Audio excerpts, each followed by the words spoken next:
to a man who had 3 sons, all equally obedient, all equally attentive, and all equally loving.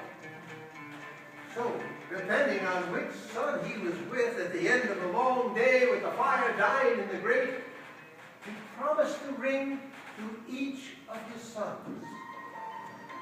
Well, death approaches, and the man is dismayed.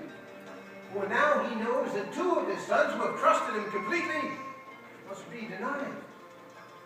And so, in secret, he sends for a jeweler and commissions him to make 2 copies of the ring, sparing neither expense nor effort until they are identical to the true ring. The jeweler complies, and when the rings are laid before the father, he cannot tell which is the fake and which is the true ring. Joyously, he invites each one of his sons individually, and to each he gives him his blessing and his ring.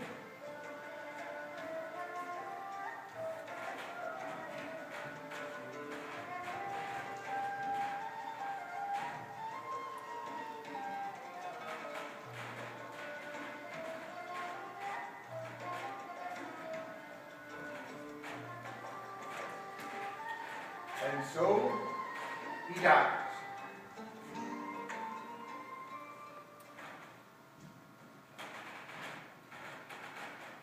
Whoa. Well, no sooner had the man breathed his last when all 3 sons arrive and all have their rings, and they all demand that they are the master of the house. They fight, they squabble, they argue, but no one can prove which ring is the true ring. That's your answer to my question. No, it is my excuse for not being able to distinguish amongst the 3 rings which the father had contrived to make indistinguishable. I am not a child Jew. Each of the faiths that I have named is different in food, in dress, in liturgy. And superficially, yes, but all 3 have their roots equally in our history, from memory, or things that are written or handed down. And these things we believe in trust, faith. And which faith do we trust the most? By the one we were born to. The one that courses through our blood and through the blood of our relatives who have loved and cherished us since we were small children.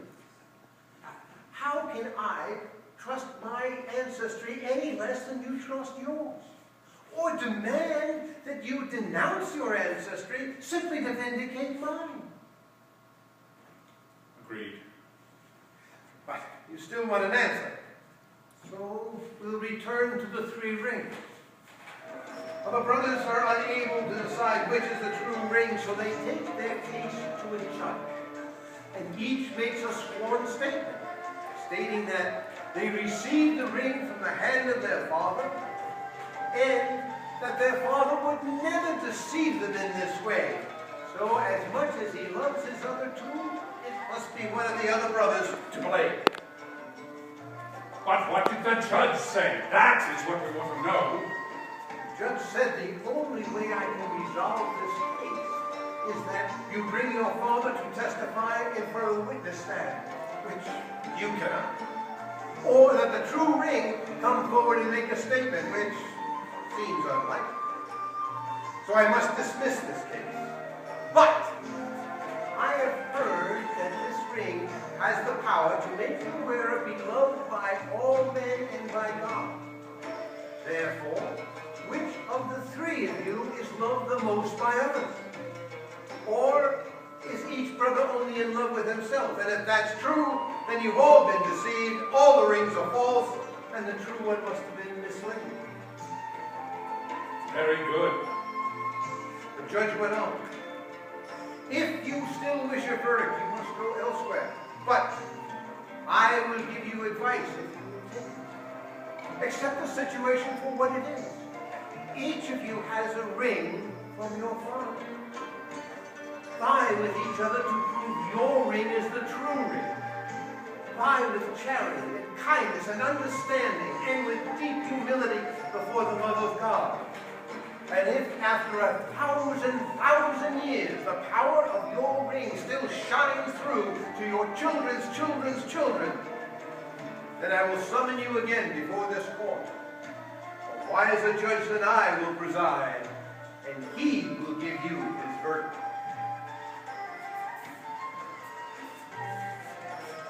God, These are the words of a modest judge.